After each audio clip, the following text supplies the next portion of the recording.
Hello everyone and welcome back to Let's Play Hearts of Iron for Equestria at War with me, Alpha Mega, and the Griffonian Empire. So in the previous episode we have laid down the basics. We spoke about who we are, where we are, what's the story, and briefly about our next steps. And today we are going to embark on our journey. But before we go there, a couple of things that I did and that I noticed in between the episodes. So first of all, our army. I've organized our army into three distinct armies, all part of the Imperial Army, which is led by Erich Ebenwing, which is actually an offensively oriented field marshal, which is good. You lose 30% less organization when moving, and we get an extra attack. Defensive Doctrine gives max entrenchment plus 30%, which I kind of like. The three armies that we have there is the first Royal Army, which is constituted of just two divisions, and the first one is the Knights of the Order of the Burning Rose, and the second one is the Knights of the Order of the White Lion. We're going to add a couple more in here as we go. The second army is the 2nd Infantry Army, consisting of 11 infantry divisions, and the third one is the 3rd Panzer Army.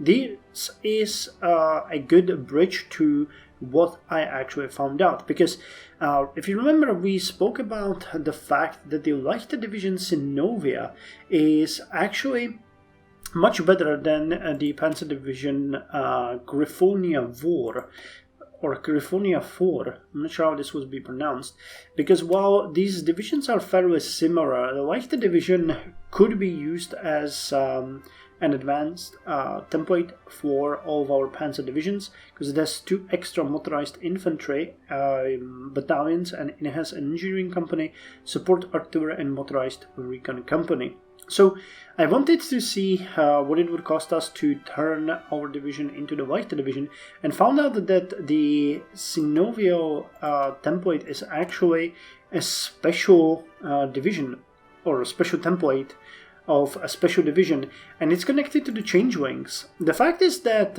even when I was going through the army, I found out that there is a number of special generals that we have here who are Changelings, like, you know, the aforementioned Sinovio, who is actually probably organizing the division that we have there. And there's a bunch of other ones, like General Franks here, who is a Changeling, and I think that I saw one more. No, it's just these two. But that led me to the fact that not only do we have these attaches here, but maybe Changelings are people or a nation that we should, be a bit more friendly to. In fact, the Changelings are pretty cool. They are mortal enemies of Equestria, and they are pretty much eating ponies or something like that. It's crazy, and they're one of the nations that I really like. But I never really thought of them being, our natural ally. What I thought is that if they actually won the war against Equestria, because they're gonna have a war, they might try to invade us eventually down the line. Maybe I was wrong. Maybe they are our natural ally. So something to keep in mind. Further, I have found out that the Bronskreuz is actually, in fact, a nation of dogs. They do have a dog as their race, diamond dog race.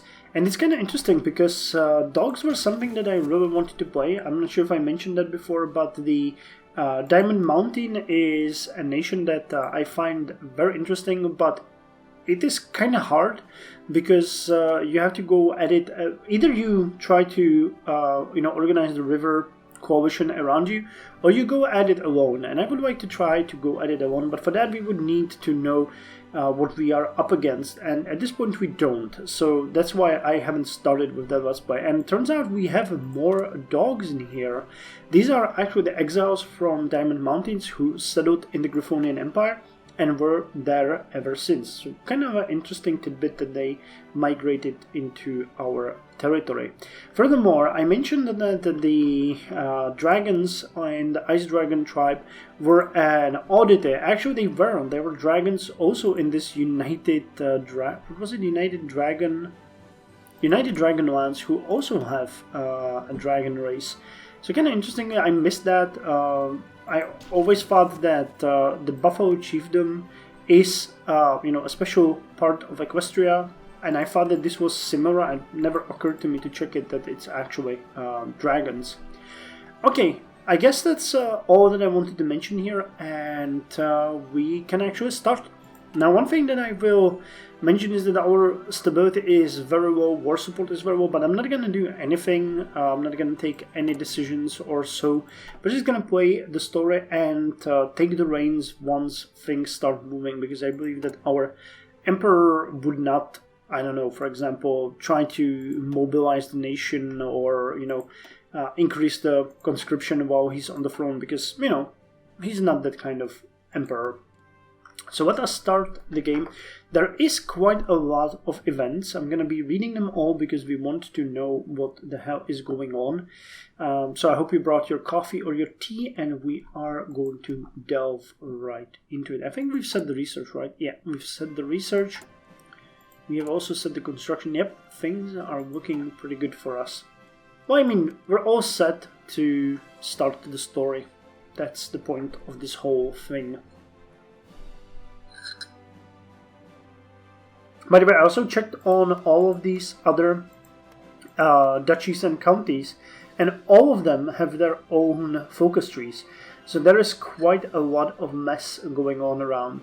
Okay, let me slow it down, and I'm gonna show you one more thing. The Strawberry Duchy is led by Duchess Gabriella Eagleclaw, who is one of the protagonists in our story. I'm going to read her description and then show you what I meant and why I went here. So Duchess Gabriella Eagleclaw of the Strawberry Duchy is the cousin of Grover V, the Griffonian Emperor, and is a griffin who holds vast tracts of land and large amounts of wealth. Were Grover to pass away, she would be a prime candidate to become regent, and certainly feels that she would be the only one suitable. She is a staunch supporter of the nobility, and she will try to uphold the balance between the nobles, religion, and the people. She does truly care for her people, though, and wants to see them prosper above all else. She even has plans for some minor reforms in the pipeline. While she is no stranger to the life of a noble, ruling her own duchy would be nothing compared to ruling an entire empire, and she might find herself part of a larger power struggle, tearing the empire apart. So, you know that, I think I mentioned that in the first episode, that we will have to make a decision after our emperor dies, whether we're gonna go with the Archon or the Duchess, and I'm pretty certain, especially after we read this description, that we're gonna go with the Duchess. But the Duchess herself has a focus tree, which starts with the passing of Grover, and then she either gets appointed or she goes into exile, and she has a special focus tree based on these. So it's kind of interesting to see. All of the other duchies also have a similar thing, so some react to the Duchess well, some don't. So yeah, it's kind of cool. There's also one that I find really hilarious. It's this one, right? Yeah, Catherine. It's Catherine Principality, led by Princess Deolisa for Catherineburg, which has a focus tree starting with Reign of the Mad Princess. So it's a fairly small focus tree, but I wouldn't, count on it being so small, because they implemented the hidden focus trees, and once you finish one focus tree, you get another one, so things can get really dynamic. A train trip. Despite his deteriorating health, the Emperor has decided to embark on a trip across Heartsland via train in order to showcase the new Imperial railway system and, more importantly, to convince the people that his days are not yet over. Reluctantly, after heavily protesting against the trip and arguing that he should stay in bed, the Emperor's doctors let him go. Nobles and commoners alike gathered at Griffonheim's brand new railway station to witness the Emperor's departure. A shining steam locomotive had been prepared with a dozen ornate cars attached to it, all built by the finest metalworkers and carpenters money could hire. The trip was supposed to be long and last several weeks, so there was enough space and supplies for His Majesty's entire entourage. When Grover V finally arrived on his personal automobile later than expected, the nobles raced to welcome him and showering him with praise about the railway projects and how all would now witness the coming of modernity to the empire. The Emperor nodded wearily, as he always did when receiving empty platitudes from greedy sycophants, and coughed. He slowly walked to the station, escorted by heavily armored Imperial Knights, and was next beset by the commoners who either lauded his project or begged for reforms to give them land and bread instead of expensive trains. When he finally got inside his private railroad car, he asked to not be disturbed, sat down, sighed, and took a nap. The train whistled, signaling that his journey has begun. What's the worst that could happen? Oh, political power plus 100 and gain base stability plus 10%. That's pretty cool. What a great start. So, our Emperor is on the track. Now, I really like the railway system in here. I don't think that many other nations have such a vast railway network. Yeah, they basically have only small ones or none. What about the river coalition? Yeah, they do have some, but we seem to have a really nice and vast network with quite a lot of hubs. The Coldstream Summit. Today, the Coalition General Reporter released the agreement drafted by the leaders of the River Coalition after their summit in the city of Coldstream. As per the course, the summit formally renewed the defensive pact between all 8 nations and their promise to stand together against any Griffonian incursion. However, the agreement goes beyond the status quo and actively condemns the bloodshed currently occurring in the county of Longsword, warning Count Pallas to end his abuse of native ponies. The agreement also hopes for a peaceful resolution of the Brockfeld Civil War, but the language included in the pact does not pave the way for an immediate military intervention. So there's a civilian war going in Brockfeld and the county of Longsword. Where's Brockfeld? Oh, right here. Oh, it's not very far. It's actually really close. Who's fighting there? Griffon Liberation Army. Are they communist? Yeah, Equestrian Socialism and Brockfeld Royalist. Okay, so it's communist against the Royalist. And sorry, County of Longsword. County of Longsword. Okay. Oh, that's right on our border. Reformists. Count Pallas Duskatalon. Okay, they're Griffin, but I guess they abuse ponies there? Let me see, do they have something about that? Like slavery or something? Partial uprising. No, partisan uprising. Record. Ah, well, don't know much about them. But turns out that we are just one nation away from the River Coalition. Actually, for some reason I thought that there was more between us. Interesting. The Grand Hoofball game. The Wracks, Yellow Jackets and the Griffonheim Falls faced off today in what many expected to be the sporting event of the century. The two teams have shared what many would call an unfriendly rivalry ever since they first encountered each other on the hoofball field 21 years ago. Ever since that climactic day where the score ended up being a 6-6 tie with two teams. Ever since that climactic day where the score ended up being a 6-6 tie, the two teams have vowed to defeat the other. The roster for both teams was considered phenomenal today, by many promising newcomers on both sides. Many expected that today's game would finally bring an end to the streak of stalemates that have plagued the two teams, as each team has yet to beat the other. Alas, it seems that today was not the day, with the match result ultimately being declared null and void by the referee. The problem started just 3 minutes in when the Yellow Jackets managed to score an early goal against the Falls. This early setback caused the Falls to panic, and a few minutes later, one of their star players, Herman Mudbeak, was disqualified after it was declared that picking up the ball and flying into the other team goal was not a legitimate move. This string of setbacks continued to plague the Falls for the rest of the game, and finally came to a head just a scant 7 minutes from the end of the game, 4-2 in the Yellow Jackets' favor. It was then that the unconscious bodies of several prominent members of the Falls were discovered. This led to the unmasking of 3 changelings, which had apparently infiltrated the Falls in an attempt to sabotage their efforts. The stadium then erupted into a brawl between the supporters of the 2 teams, while the Yellow Jackets and Falls quickly left the scene. Well, this might be the most controversial match between the 2 teams yet. It is far from the last, as rematch has already been scheduled, with many eager fans pre-ordering their tickets as soon as the announcements came. Although the Yellow Jackets will be sporting an all-new team after the previous members were shot by their guards upon returning to the hotel. Holy hell!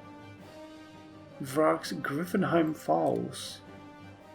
Jesus! Well, Griffins don't play around. A gift from Skyfall. Today, like each year, we have received a single coin paid personally by the Chancellor of Skyfall, Gisian Guchard. The coin, an idol, is sent as a replacement and consolation prize for the lost idol of Boreas. It has been 35 years since the loss of the idol, and 28 since Guchard came up with that joke. He is apparently still not tired of it. Mar them traitor. So this is, yeah, Skyfall. He's in here, yep. Gisha Guchard. Skyfall Trade Federation. Nicknamed the most hated griffin in Griffonia. Gisha Guchard was born 6th child to a Fifasian noble-chick and a prominent industrialist. Young Ghislaine did well in school, particularly in regards to mathematics. He particularly loved. Being 6 in line, Nogriff believed that he would gain much of an inheritance, and so some pushed him to join the Imperial Army, as many in the situation do. But this was not to be Gislaine's fate. When he was 24 and just out of studying at the Romau University, he asked his father's permission to take over the running of an unprofitable cloth mill that the family owned in the countryside and had planned to shut down. His father instead loaned his son the money to buy the factory from him and made him pay off the debt. Ghislaine threw himself into his work, and within a year he had paid back his father's loan. Soon enough, he was buying up smaller factories in the countryside and consolidating his financial power. One by one, he even bought out his brothers, showing a complete disregard for such weak concepts as family, preferring to indulge in the pursuit of money instead. While the whole of Skyfall knew Guchard, the business griff, they were about to meet a side to him that might have been even scarier. For in 977, Guchard was elected as mayor of the free city of Skyfall. Austere, he immediately began to roll back privileges from many imperial nobles and the military, causing Griffenheim more than once to threaten to revoke Skyfall's imperial charter. But everything changed in 978, that's a year after that, when Kemerska launched his coup in Griffenheim. None of the Skyfallian elite was truly on his side, but faced the popular uprising in the city. Guchard decided on a daring plan. Contacting the local Republicans in Skyfall, he expressed sympathies for their cause and told them how he could assist in taking control of the Imperial fleet. After the Republicans had fought for it, Guchard sent in a group of mercenaries and slaughtered them all.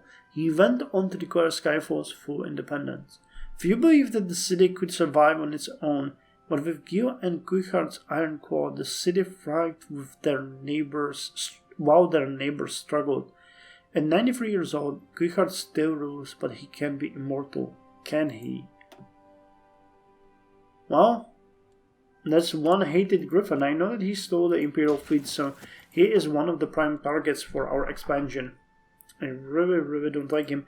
And I'm pretty sure that he has a lot of... Can we see that somewhere? Yeah, 6 to 7 dockyards. With the 2 dockyards that we have in Rottenstadt. Which is, yeah, Rottenstadt. It's part of what? Grand Duchy of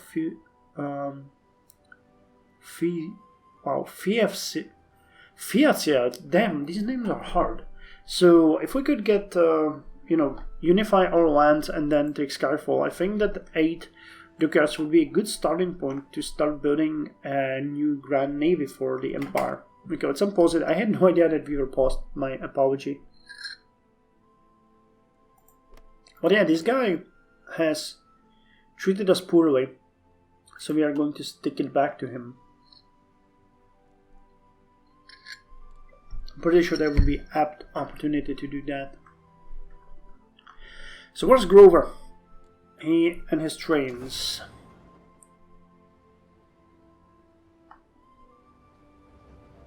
There's a lot of railway in Griffonian.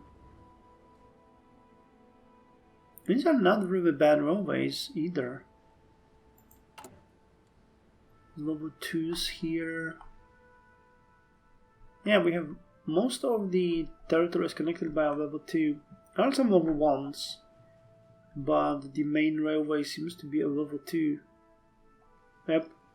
Connecting all of the capitals. That's actually a pretty neat setup here. And there is a separated supply hub in Eindland. That's a bit weird. What happened there? And there's another one here in Buckmore, which is also not connected to a railway. And another one here. Oh, but those are on the river, right? Yeah, that's why they're not. Wait, are those ports? I think they're considered river ports. But this one definitely isn't. Okay, so we have 150 political power now. Do we want to appoint someone? Andrea Bronsko, friendly preacher. No, let's wait. We're gonna see how the story unfolds and base it on that.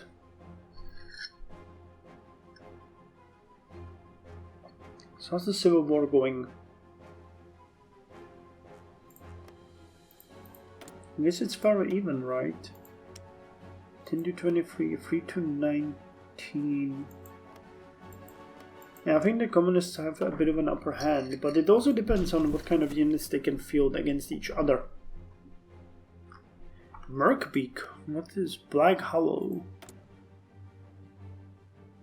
Blackrock Bandits, huh, okay, so that's something like a bad land here. What about the Griffonian Republic? Back home! So let's hear it for the next part of the story. The railroad trip was a rousing success. The Emperor and his escort had first gone from Griffenheim to Bronskreuz. Actually, that's right where the railway leads, isn't it? Yeah, Griffenheim to Bronskreuz. Okay, that's where the dogs live. Where loyal Diamond Dog nobles welcomed him extremely warmly and gave him many gifts. He then traveled to Raideveta, which is here, where he spoke with Duchess Gabriella Eagleclaw, his dear cousin and friend, and then across the Grifking River to nearby De Viergeus, where he enjoyed a quiet dinner with Duke Gerlach IV of Frisia. Okay, so then he went here.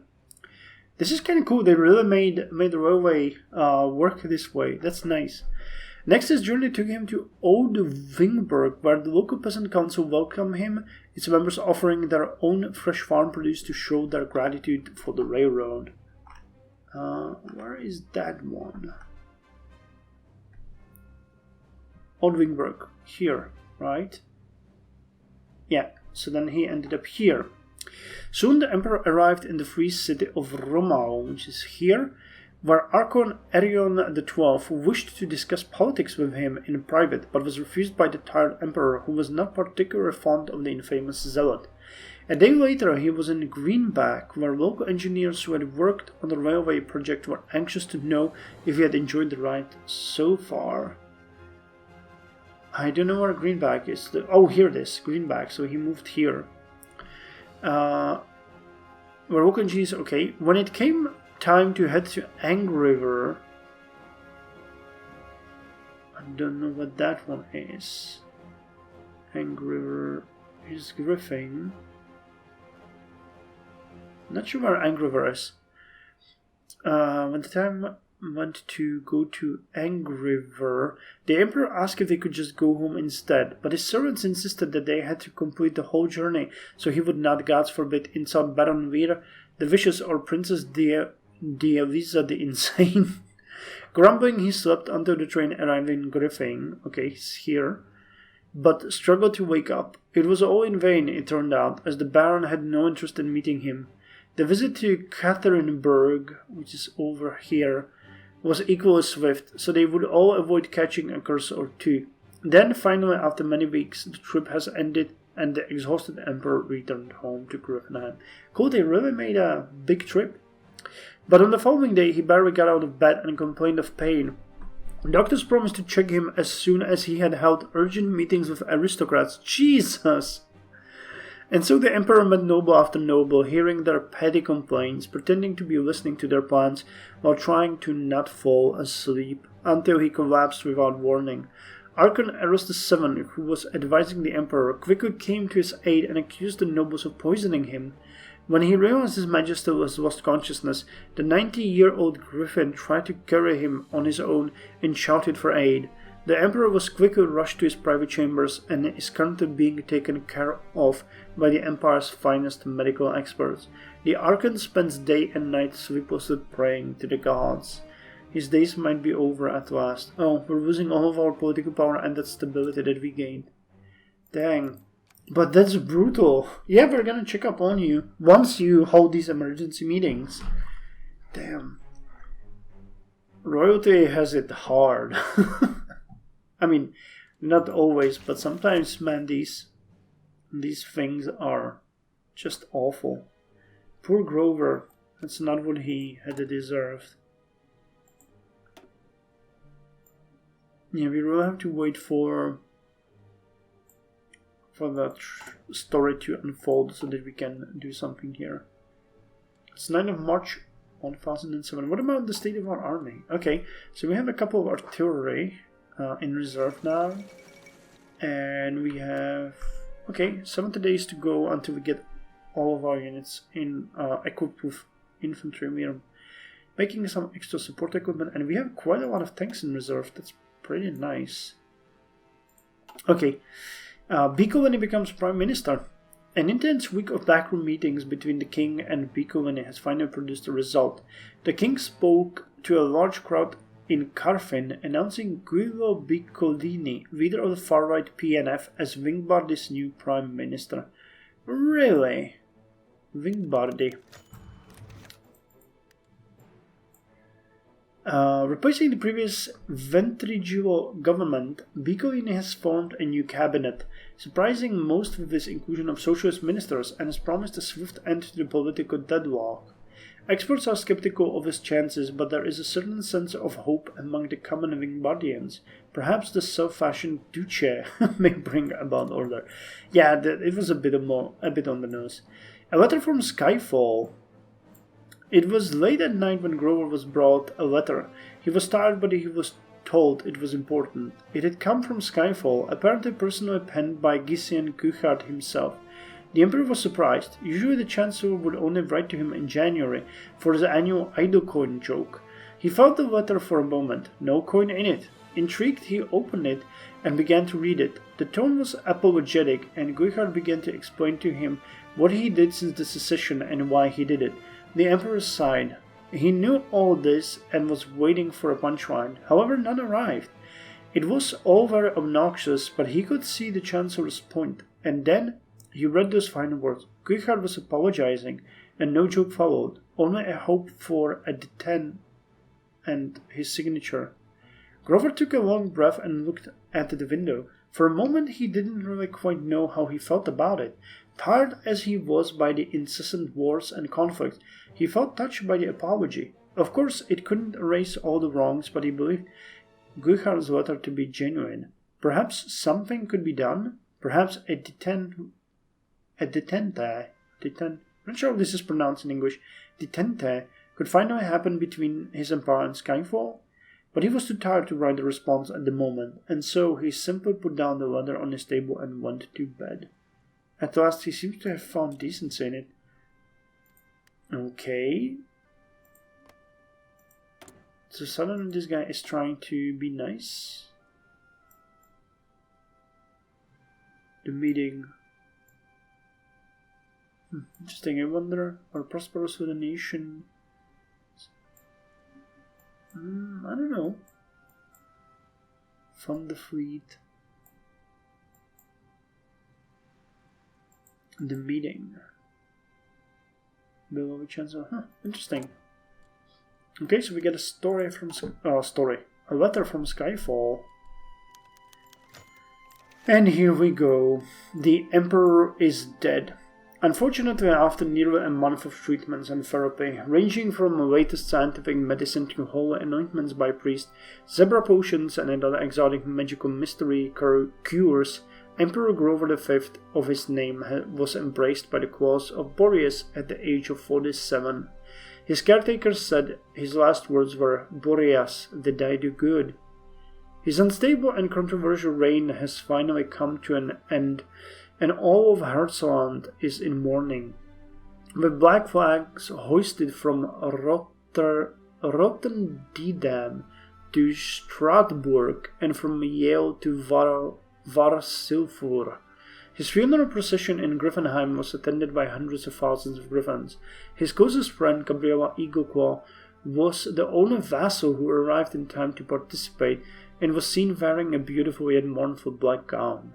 Archon Eros VII held a fiery sermon where he declared that an age had come to an end, but calmed down and almost broke into tears. 5 minutes of silence were observed in the city as Grover V was laid to rest in the grand temple of Boreas.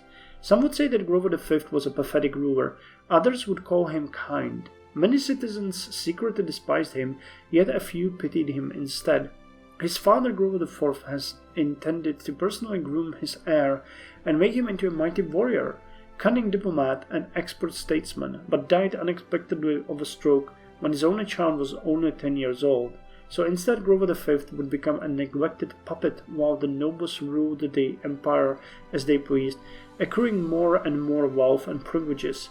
The young and sickly emperor was denied his throne when he turned 18 and lacked the willpower to demand it, but it later turned out he did not need to do so. The revolution of 978 brought a bloody end to the regency, and the emperor only survived thanks to Archon Eros' effort.